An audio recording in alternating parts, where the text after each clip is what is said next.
திருமாவளவன், திருமாவளவன், திருமாவளவன், திருமாவளவன். யார் இந்த திருமாவளவன்? திருமாவளவன் வெறும் பெயரா? இல்லை, கோடிக்கணக்கான தொண்டர்களின் போர் முழக்கம் இந்த திருமாவளவன். தொல் திருமாவளவன் தலித் சமூக விடுதலையோடும் தமிழ் இன உரிமையோடும் சமூக சமத்துவத்தோடும் தனது முழு வாழ்நாளையும் சமூக நீதிக்காக அர்ப்பணித்த பெயர்தான் இந்த திருமாவளவன்.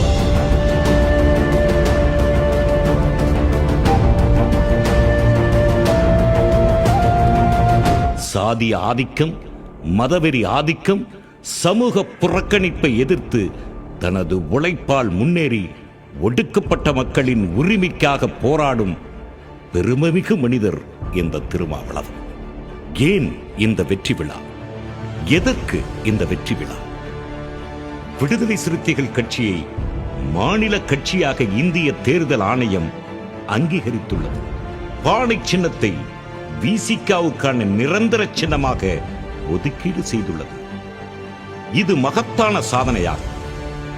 கடந்த 2024ஆம் ஆண்டு நடைபெற்ற நாடாளுமன்ற பொது தேர்தலில் விசிகா சிதம்பரம், விழுப்புரம் ஆகிய 2 மக்களவை தொகுதிகளில் சுயேட்சை சின்னமான பானை சின்னத்தில் போட்டியிட்டு 2லும் வெற்றி பெற்றதால் தேர்தல் சின்னங்கள் ஒதுக்கீடு ஆணை 1968 விதி எண் 6A அடிப்படையில் இந்த அங்கீகாரம் வழங்கப்பட்டுள்ளது.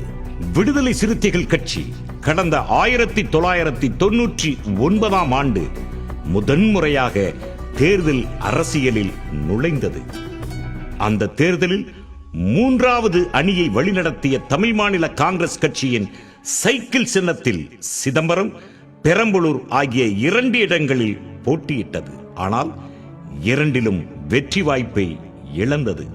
குறுகிய கால இடைவெளியில் சிதம்பரத்தில் சுமார் 2.25 லட்சம் வாக்குகளையும் பெரம்பலூரில் சுமார் 85,000 வாக்குகளையும் பெற்றது விடுதலை சிறுத்தைகள் கட்சி. 2001ஆம் ஆண்டு நடைபெற்ற சட்டமன்ற தேர்தலில் திமுக கூட்டணியில் தமிழ்நாட்டில் 8 இடங்களிலும் புதுச்சேரியில் 2 இடங்களிலும் என மொத்தம் 10 இடங்களில் போட்டியிட்ட விசிகா அந்த தேர்தலில் திமுகவின் சின்னமான உதயசூரியனில் போட்டியிட்டது. அந்த தேர்தலில் தலைவர் எழுச்சி தமிழர் மட்டும் வெற்றி பெற்றார். அதன் மூலம் விசிகா தனது முதல் தேர்தல் வெற்றியை ஈட்டி சட்டமன்றத்தில் அடியெடுத்து வைத்தது. 2004ஆம் ஆண்டு நாடாளுமன்ற தேர்தலில் ஐக்கிய ஜனதா தளம் கட்சியோடு கூட்டணி அமைத்து அக்கட்சியின் அம்பு சின்னத்தில் 8 இடங்களில் போட்டியிட்டது. அனைத்திலும் வெற்றி வாய்ப்பை இழந்தது. 2006ஆம் ஆண்டு அதிமுக தலைமையிலான கூட்டணியில் தமிழ்நாட்டிலும் புதுச்சேரியிலும் 9 இடங்களில் போட்டியிட்டது. அந்த தேர்தலில்தான் முதலாக சுயேட்சை சின்னமான மணி சின்னத்தில் போட்டியிட்டது. அவற்றில் காட்டுமன்னார் கோவில், மங்களூர் ஆகிய 2 தொகுதிகளிலும் வெற்றி பெற்றது விசிகா.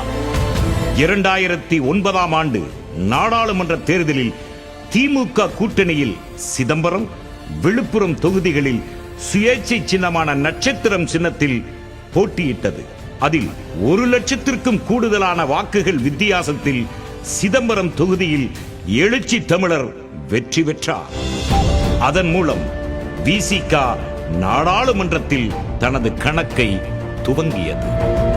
2011ஆம் ஆண்டு சட்டமன்ற தேர்தலில் திமுக கூட்டணியில் சுயேட்சை சின்னமான இரட்டை மெழுகுவர்த்தி சின்னத்தில் 10 இடங்களில் போட்டியிட்டது.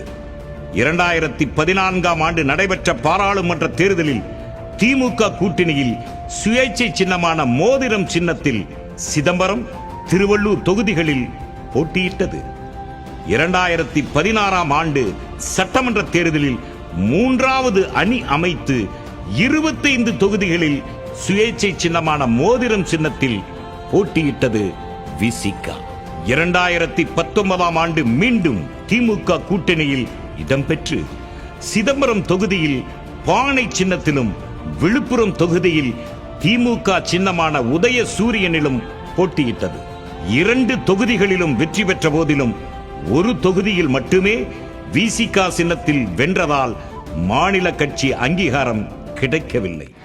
அடுத்து வந்த 2021 சட்டமன்ற தேர்தலில் திமுக கூட்டணியில் 6 இடங்களில் சுயேட்சை சின்னமான பானை சின்னத்தில் போட்டியிட்டு 4 இடங்களில் வெற்றி பெற்றது. எனினும் அங்கீகாரம் கிடைக்கவில்லை.